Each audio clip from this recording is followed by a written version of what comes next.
이 시간 오늘 말씀 같이 오늘 하나님께 주신 말씀 같이 봉독하도록 하겠습니다. 사도행전 1장 15절에서 15절 하나님의 말씀입니다.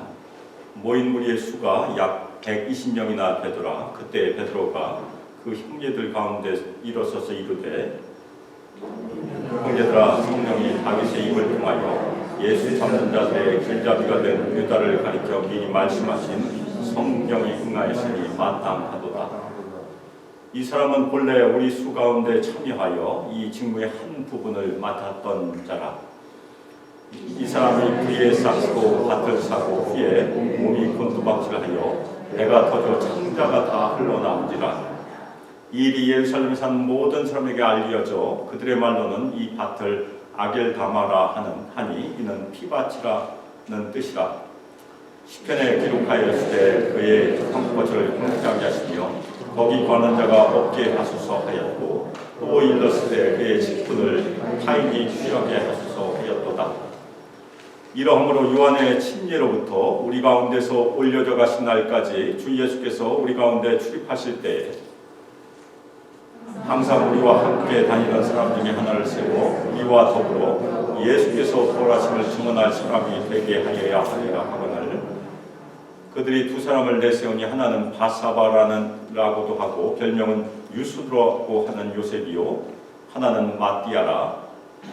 그들이 기도하여 이르되, 무사람의 마음을 아시는 주여, 이 두 사람 중에 누가 주님께 택한 바 되어 봉사와 및 사도의 직무를 대신할 자인지를 보이시옵소서. 유다는 이 직무를 버리고 제 곳으로 갔나이다 하고 제비고가 마띠아를 얻으니 그가 열한 사도의 수에 들어갑니다. 아멘.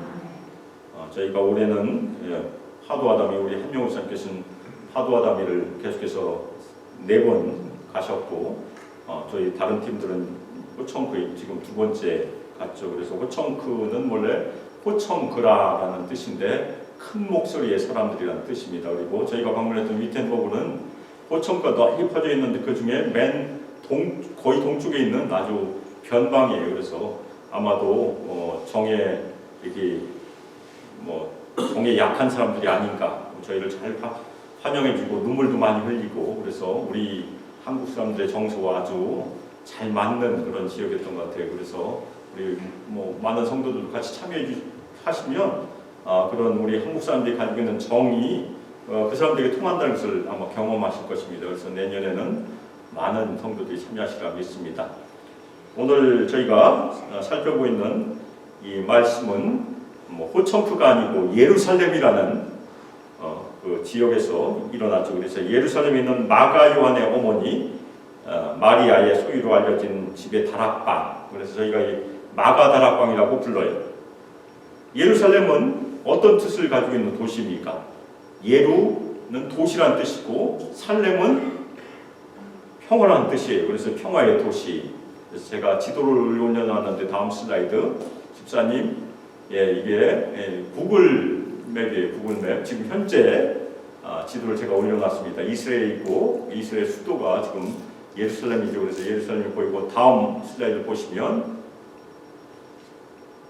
예루살렘을 더 확대해 놨습니다. 바로 이 예루살렘에서 일어났던 그런 일을 저희가 살펴봅니다. 성경에서 예루살렘이라는 이름이 처음 나오는 것은 창세기 14장이라고 저희가 이해를 하고 있습니다. 아브라함이 살렘왕 제사장인 멜기세덱을 만나는데 그 살렘이 바로 예루살렘이 아닐까, 그렇게 저희가 이해를 하고 있어요. 물론 예루살렘은 원래 이름이 아니에요. 여호수아가 가나안 땅을 정복했을 때는 여부스족이 통치하고 있던 여부스족, 그러니까 이름이. 그런데 다윗이 결국 그 땅을 점령하고 그 땅을 예루살렘이라고 부르기 시작했습니다. 그리고 중요한 또 역사적 사건이 무엇입니까? 솔로몬 왕이 예루살렘에 하나님을 예배하는 성전을 건축했죠. 바로 그 성전 자리에 지금 모스크가 세워져 있죠. 그래서 그 이후에 예루살렘은 이스라엘의 정치와 종교의 중심지가 되었고, 지금은 기독교와 유대교와 또 모슬렘의 성지로 저희가 불리고 있어요. 세 종의 성지로 불리고 있는 것이 예루살렘입니다. 그리고 저희 기독교인들에게 가장 중요한 것이 무엇입니까? 예루살렘은 예수님께서 마지막 일주일을 거기서 보내시고 사역하시고 그곳에서 체포당하시고 또 십자가에서 죽으시고 부활하신 곳. 요한복음에는 가장 많은 분량을 거기에 할애해요. 마지막 일주일이 가장 많이 기록되어 있습니다. 그것이 가장 중요하다는 얘기입니다. 예수님의 사역 중에 우리가 보통 휘날레라고 얘기하잖아요. 휘날레가 바로 체포당하시고 죽임당하시고 부활하시고 승천하신 것이 바로 예루살렘에서 있었던 일입니다. 그리고 사도행전의 역사도 또 예루살렘에서 시작이 돼요. 예루살렘과 온 유대와 사마리아와 땅까지 그 순서가 바로 사도행전의 순서입니다. 사도행전에 기록된 땅끝은 어디가 되겠습니까? 맨 마지막에 가면 로마가 등장하니까 그 당시의 땅끝은 로마였었어요. 그런데 시작이 바로 예루살렘이라는 것입니다. 그래서 성령 강림이 예루살렘에서 있었고 초대교회 탄생도 예루살렘에서 시작이 되었다. 그것이 사도행전의 역사입니다. 저희가 북미 원주민 선교 떠나는 주일에 마가 다락방에서 11사도와 여자들과 예수님 어머니 마리아와 동생들과 그리고 다른 제자들 무엇을 했습니까? 모여서 열심히 마음을 같이 해서 오로지 기도에 힘썼다라고 저희가 같이 살펴보았어요. 그래서 마가 다락방의 공동체는 기도로 시작된 공동체입니다. 아주 중요해요. 그런데 그 기도 모임에 모인 숫자가 적지 않아요. 오늘 말씀해 보니까 몇 명 정도 된다고 합니까? 약 120명. 굉장히 큰 집이었었어요. 우리가 120문도라고 이렇게 보통 부릅니다. 이 120명의 제자들은 누구입니까? 예수님께서 부활하신 이후에 예수님을 직접 만났던 사람들이라고 저희가 이해할 수 있어요. 그리고 그들은 무엇을 기다리고 있습니까? 예수님께서 약속하신 것, 하나님 아버지께서 약속하신 것을 지금 기다리고 있습니다. 기도함으로 기다리고 있었습니다. 그런데 그때 기도함으로 열흘을 기다려요. 사실 오래 기다리지 않습니다. 열흘 기다리는데 그 가운데 있었던 일입니다. 베드로가 일어났어요. 형제들 가운데 일어서서 말을 하고 있는데 12사도의 그룹을 재구성한 일을 솔선수범하는 일을 베드로가 담당했어요. 베드로는 예수님을 모른다고 했던 사람이에요. 그렇지만 예수님에 의하여 회복이 된 다음에 이 마가다락방 공동체의 지도자로 지금 등장을 하고 있는 것입니다. 그래서 사도행전 전반기에는 베드로가 예루살렘 교회의 지도자예요. 베드로라는 뜻이 무엇입니까? 개바, 돌이에요, 돌. 그래서 베드로는 새로운 공동체를 세우는 돌로서의 역할을 지금 감당하고 있는 것입니다. 너는 베드로니 내가 이 반석 위에 내 교회를 세우리라. 그 말씀이 지금 이루어지고 있는 일이 베드로가 모든 제자들에게 얘기합니다. 형제들아, 성령이 다윗의 입을 통하여 예수 잡는 자들의 길잡이가 된 유다를 가리켜 미리 말씀하신 성령이 응하였으니 마땅하도다. 형제들아, 남자들만 부른 것을 저희가 이해할 수 있는데 이 형제들아, 사도행전에 나오는 형제들아는 남자만 뜻하는 것이 아니고 거기 있는 여자들도 다 포함해요. 그래서 부활하신 예수님을 따르는 새 언약의 공동체, 남자와 여자 다 포함된 동료 그리스도인들 지칭한 말이 형제들아. 그래서 오늘 말로 하면 형제 자매들아 이렇게 저희가 번역을 할 수 있죠.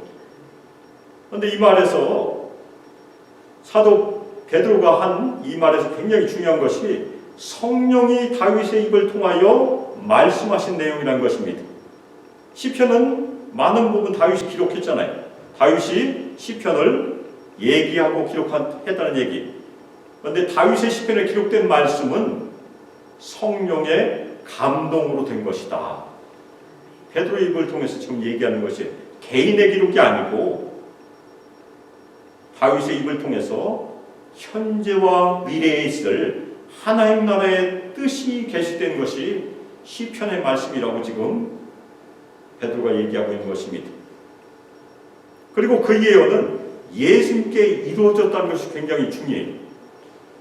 다윗의 입을 통해서 선포된 그 시편의 말씀이 예수님의 공생애 가운데 많이 이루어졌어요. 심지어는 유다가 예수님을 배반할 것도 다윗의 시편에 기록되어 있습니다. 그것이 요한복음 13장 18절 말씀이에요.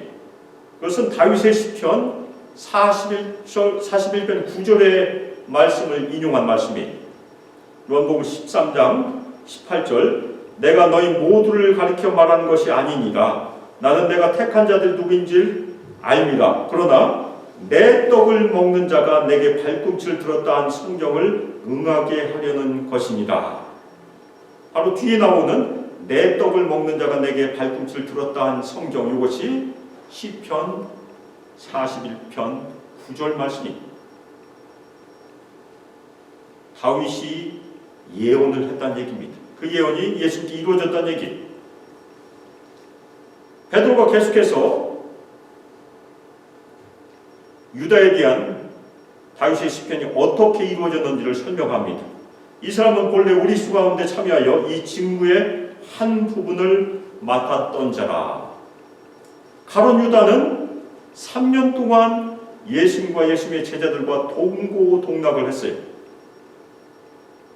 이 직무의 한 부분은 봉사의 일이라고 저희가 이해할 수 있는데, 봉사의 일이 무엇입니까? 사도들이 예수님으로부터 보내심을 받아서 사도들도 하나님의 나라를 전파하고 병을 고치고 귀신을 제어하는 일을 했다는 얘기예요.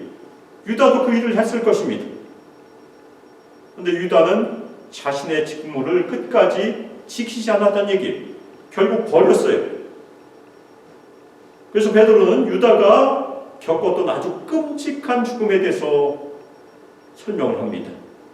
이 사람이 불의의 삭스로 밭을 차고 후에 몸이 곤두박질하여 배가 터져 창자가 다 흘러나온지라. 이 일이 예루살렘에 사는 모든 사람에게 알려져 그들의 말로는 그 밭을 아겔다마라 하니 이는 피밭이라는 뜻이라. 이 유다의 죽음은 누가복음에만 기록된 것이 아니고 마태복음에도 기록이 되어 있어요. 마태복음 27장 3절에서 10절까지 보면 순서가 누가복음과 약간 달라 보입니다. 마태복음에 의하면 유다는 자신의 행동을 뉘우쳤어요. 그리고 은 30냥을 대제사장들과 장로들에게 도로 갖다 주었습니다. 그리고 자신이 무죄한 줄을 팔고 범죄했다고 고백을 했어요. 유다가 호소했지만 그것은 받아들여지지 않았습니다. 때가 늦었어요. 그러자 유다가 어떻게 했습니까? 은을 성수에 던져놓고 물러가서 스스로 목을 메어 자살했어요. 그 다음에 이 대제사장 그룹이 유다의 돈을 가지고 밭을 샀습니다. 근데 누가 보면 밭을 샀다는 것이 맨 앞에 있으니까 그것이 조화가 되지 않아서 저희가 혼동될 수 있어요. 아마도 누가는 유다가 밭을 직접 산 것을 얘기하지 않고 유다의 돈으로 밭이 사졌다는 것을 얘기한 것으로 저희가 이해할 수 있습니다. 그래서 마태복음과 누가복음이 약간 달라 보이지만 그것을 조화시켜 보면 순서는 이렇습니다. 유다가 자살을 한 뒤에 대제사장 그룹이 불의의 삭스로 밭을 샀어요. 그리고 그 밭을 피밭이라고 불렀고 유다는 이미 목을 메었지만 유다의 시신을 아무도 거두는 사람이 없었을 가능성이 있습니다. 저주를 받은 사람이니까 그냥 달려 있었어요. 그래서 결국에 유다의 시신은 부패가 되었고 끈은 끊어졌고 그러면 어떻게 됩니까? 머리가 떨어져서 터지고 이 성경에 기록된 대로 창자가 다 흘러나온 것이 아닌가 그렇게 저희가 추측할 수 있어요. 유다의 마지막을 정리해보면 그는 먼저 예수의 몸값인 불의의 삭을 받았습니다. 그 몸값은 종의 값에 해당하는 은 30냥밖에 되지 않아요. 자신의 지도자, 자신의 스승, 3년 동안 자신이 따라다녔던 그 스승을 종의 값에 해당하는 값으로 팔아넘긴 것이. 그 다음에 유다는 아주 끔찍한 죽음을 당했어요. 유다는 무엇을 남겼습니까? 피밭이라 불리는 밭 하나를 남겼고, 피밭이라고 되어 있으니까 그것은 저주받은 그런 밭이, 떠돌아다니는 그 여행자들이 죽으면 묻히는 그런 밭이었습니다. 그리고 복음이 전파되는 어느 곳에건 유다는 배신자라는 수치스러운 이름으로 지금까지 기억되고 있습니다. 그것이 유다의 운명이었어요. 그래서 베드로는 그 유다의 운명을 시편 2편을 인용함으로 설명을 하고 있습니다. 시편에 기록하였을 때 그의 거처를 황폐하게 하시며 거기 거하는 자가 없게 하소서 하였고, 또 일렀을 때 그의 직분을 타인이 취하게 하소서 하였도다. 첫 번째, 그의 거처를 황폐하게 하시며 그의 거기 거하는 자가 없게 하소서라는 이 말씀은 시편 69편 25절을 인용한 말씀입니다. 베드로는 이 시편의 말씀을 유다가 예수를 배반하고 멸망하게 된 것으로 해석하고 설명하고 있는 것입니다. 유다가 예수를 판 값으로 산 거처가 황폐하게 되었어요. 피밭으로 불리고 있어요. 그리고 거기에 거하는 자가 하나도 없게 되었다는 얘기입니다. 유다가 남긴 것은 아무것도 없다는 얘기. 그 다음에 그의 직분을 타인이 취하게 하소서. 이것이 오늘 말씀에 이루어지는 말씀이에요. 시편 109편 8절을 인용한 말씀인데, 베드로는 이 말씀을 통해서 유다가 멸망한 이후에 유다의 사도직을 다른 사람이 취하여야 한다는 말씀으로 지금 해석하고 적용하고 있는 것입니다. 그러면 저희가 질문할 수 있어요. 베드로는 어떻게 이러한 지혜를 가지고 있었을까? 베드로의 직업이 무엇입니까? 어부였었어요. 공교육을 받지 못했던 사람 중에 하나예요. 어부인 베드로가 구약 성경에 대한 지혜를 이렇게 훌륭하게 가지고 있었을까? 사도행전 저희가 살펴보게 될 텐데, 중간에 대제사장 가문들도 그렇게 생각했어요. 학문 없는 평범한 사람으로 베드로를 생각했는데, 베드로가 아주 거침없이 지혜 있는 말을 하니까 너무나 놀랐다고 사도행전 4장 13절에 기록하고 있습니다. 그런데 사도행전 4장은 베드로가 성령 충만을 경험한 이후의 사건이, 그래서 사도행전 4장에 가면 베드로가 성령 충만함으로 성령의 감독으로 이러한 말을 했다고 누가 기록하고 있어요. 그런데 오늘 장면은 성령 임하기 전에 있었던 일이. 그러면 오늘 본문에서는 베드로가 어떻게 이러한 지혜를 발휘하였을까? 성령 충만함을 경험하기 전인데, 아마도 예수님께서 떠나시기 전에, 승천하시기 전에 베드로에게 직접 당부하신 것이 아닌가 저희가 추측해 볼 수 있어요. 베드로에게 이 시편의 말씀, 두 말씀을 다 미리 말씀하시고 12제자의 숫자를 채우라고 당부하시지 않았을까? 그렇게 저희가 생각해 볼 수 있는 그런 장면입니다. 그래서 베드로가 직접 일어서서 12번째 사도를 채우기를 시작하고 있는 것입니다. 이어서 베드로는 유다의 직분을 대신할 사람의 자격을 말합니다. 사도의 자격이 아무나 사도가 되는 것이 아니에요. 먼저 사도의 자격은 무엇입니까? 예수님께서 이 땅에서 사역하실 때 다른 사도들과 항상 함께 다니던 사람,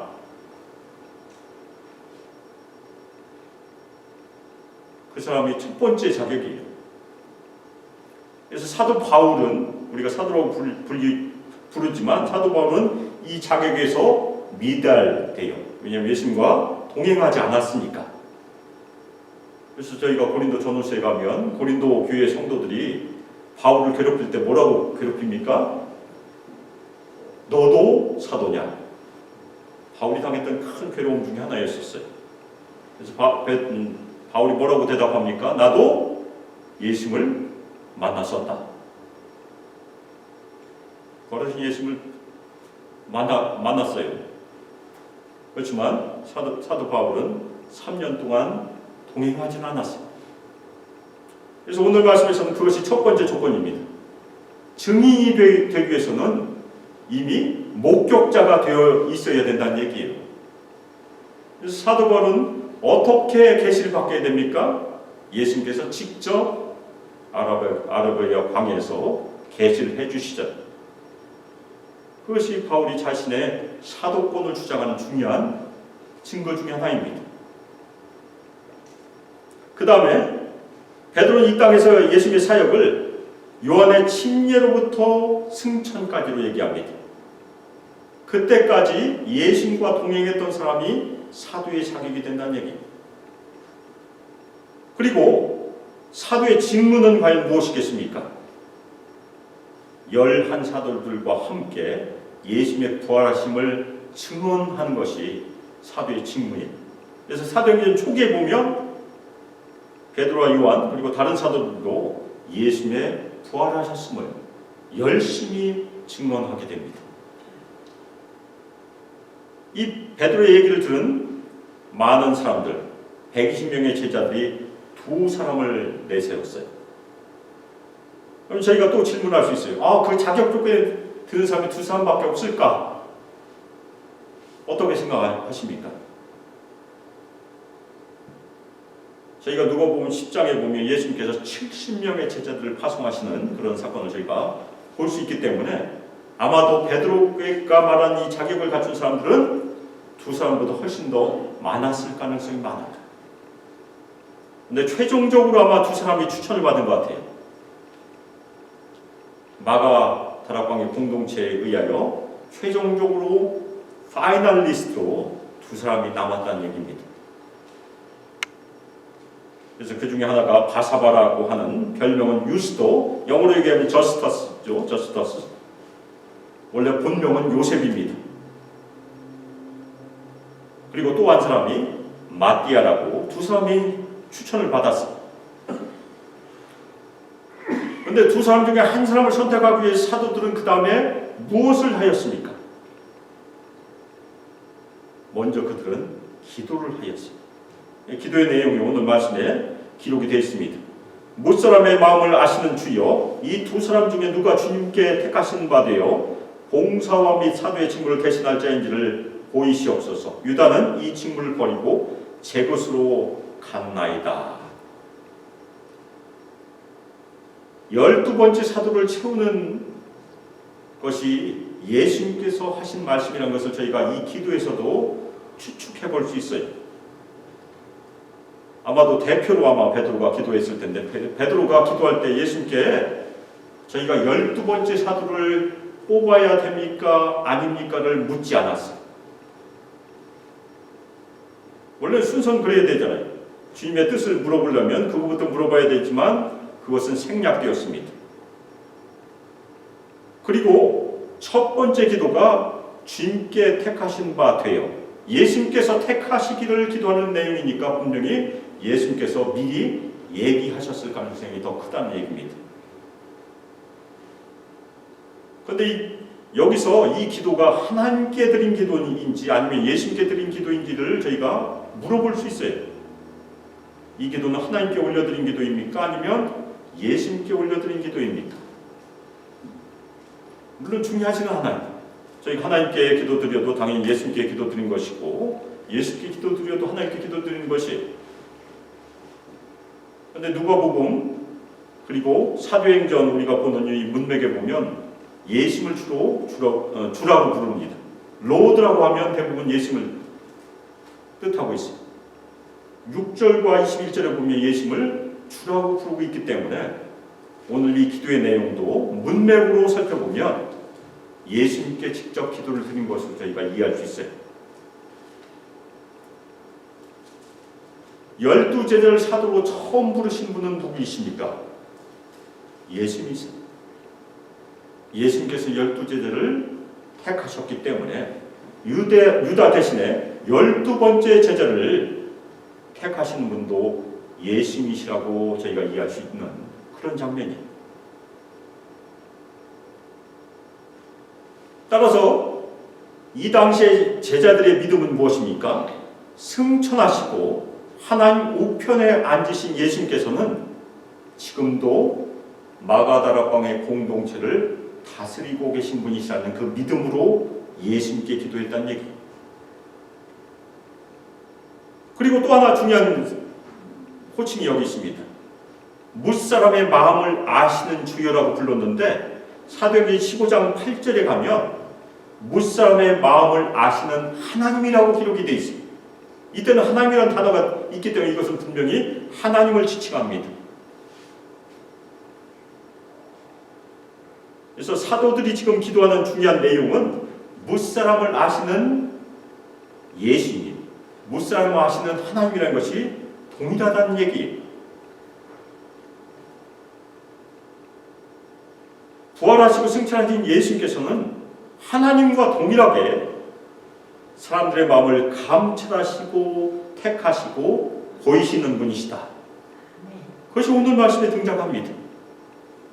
이 모든 선출 과정을 아시고 다신 분이 바로 예수님이시라는 그런 고백으로 주님께 기도하고 있는 것입니다.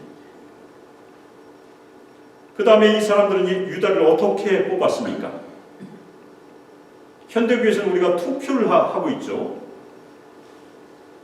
그런데 이 당시에는 투표를 하지 않았어요. 투표는 각 사람의 의견이 반영되는 선거 방식이죠. 그렇지만 이 사람들은 제비를 뽑았습니다. 제비를 뽑는 것은 사람들의 의견이 전혀 반영되지 않아요. 구약에는 제비 뽑는 일이 많이 등장합니다. 잠언 16장 33절에 보면 제비를 뽑는 것은 사람이 하고 있지만 제비를 통해서 하나님께서는 모든 일을 작정하고 시행하신다고 기록하고 있습니다.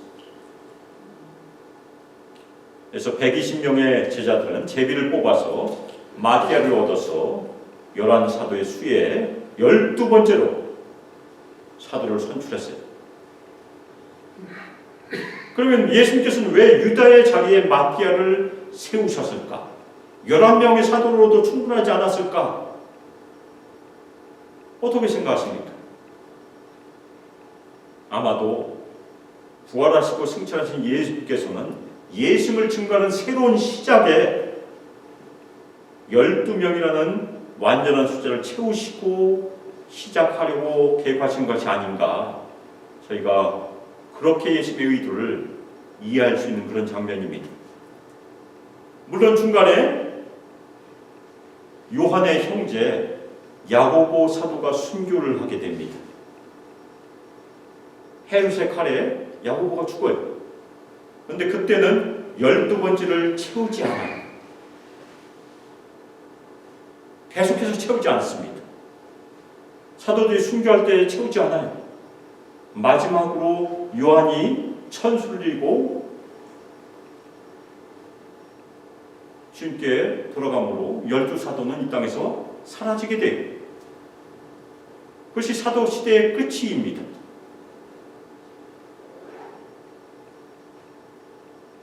그것이 성경의 역사예요. 근데 지금도 사도가 존재한다고 주장하는 사람들이 있는데 굉장히 위험한 생각이에요. 사도들과 사도들의 계승자들이 가졌던 직무는 아주 독특한 직무였었어요. 더 이상 지속되지 않습니다. 예수님의 증인들이었었고 가장 중요한 사역 중에 하나가 무엇입니까? 신약 성경의 정경이 그들의 손을 통해서 그들의 증언을 통해서 완성이 되었습니다. 우리는 그 이후의 사람들입니다.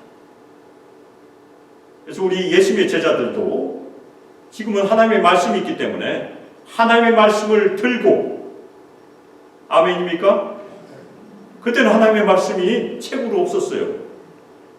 근데 지금은 우리가 책이 있지 않습니까? 하나님의 말씀을 들고, 그 다음에 예수님께서 부르신 곳으로 가서 예수님을 증거하는 증인으로 다 택함을 이미 받았어요. 그리고 보내심도 받았어요. 아멘입니까? 제가 자주 강조하는 것 중에 하나가, 저는 보내는 일을 매주 하고 있는 것이에요. 주일 예배 때 보내면 우리 성도들은 세상의 선교사로 반복적으로 파송을 받고 계신 것입니다. 우리 선교지가 사업장이고 직장이고 우리의 매일의 처소가 선교지이기 때문에 그렇습니다. 우리 수많은 모든 성도들은 다 예수님의 제자들이고 예수님의 증인임을 아멘으로 고백하시기를 주님의 이름으로 축원합니다. 우리 성도들이 해야 될 일 무엇입니까? 때를 얻었든지 못 얻었든지, 선교 지역 호청교회에서는 때를 못 얻었어요. 아직 참 전도하기가 쉽지 않아요. 그렇지만 우리가 몸으로 예수님의 사랑을 증거하는 것이 거기서 가서 하는 일이에요. 가서 사랑을 나누고, 또 떠날 때는 허그하고 같이 울고. 그 지역은 처음에 만났을 때부터 우리를 브라더라고 불렀어요. 친척이라고 불러요. 언젠가는 우리가 예수님을 증거할 때가 올 것입니다. 그것이 우리가 받은 부르심이에요. 그래서 우리가 절대 부인해서는 안 될 일이 무엇입니까? 우리는 이미 예수님의 증인들이다. 아멘입니까? 우리가 해야 될 일은 어디에서든지 그 예수님의 증인된 봉사의 직무를 성실히 수행하는 일이 우리가 해야 될 일이에요.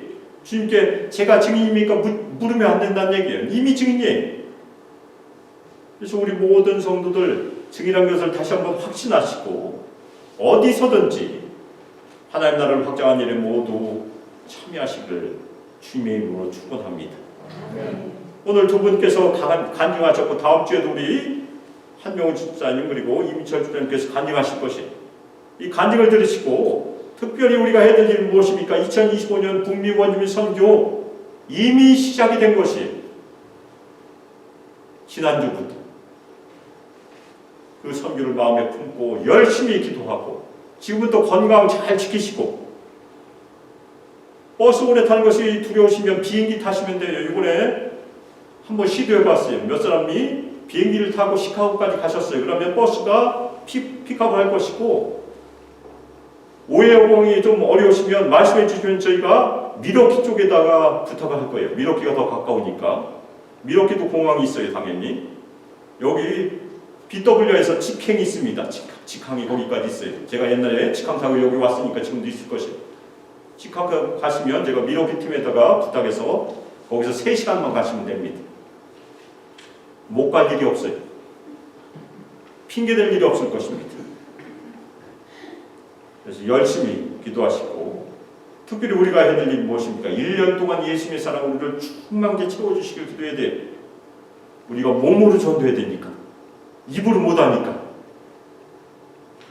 열심히 한 해 동안 기도하시고, 내년엔 모든 분들이 앞다퉈서 사인하시기를 주 예수 그리스도의 이름으로 축복하며 기도합니다. 아멘. 이제는 주 예수 그리스도의 은혜, 하나님의 놀라우신 사랑, 성령 하나님의 교통 교제하시고 우리 모든 성도에게 충만히 마시고 권능을 부어주시고 인도하시고 이 땅에서 예수 그리스도를 늘 신실하게 믿고 주님의 제자임을 늘 고백하고 주님의 말씀에 엎드려 순종하고 주님의 증인 되기를 마음에 새기고 예수님의 사랑, 때를 얻었던지 못 얻었던지 우리의 삶의 처소부터 시작하고 우리가 방문하는 포천 끝까지 이르러 예수님의 증인되기를 결단하고 소망합니다. 우리 수많은 모든 성도들과 청년들과 유수 아이들 위해 영원토록 함께하기를 주 예수 그리스도의 이름으로 축복하며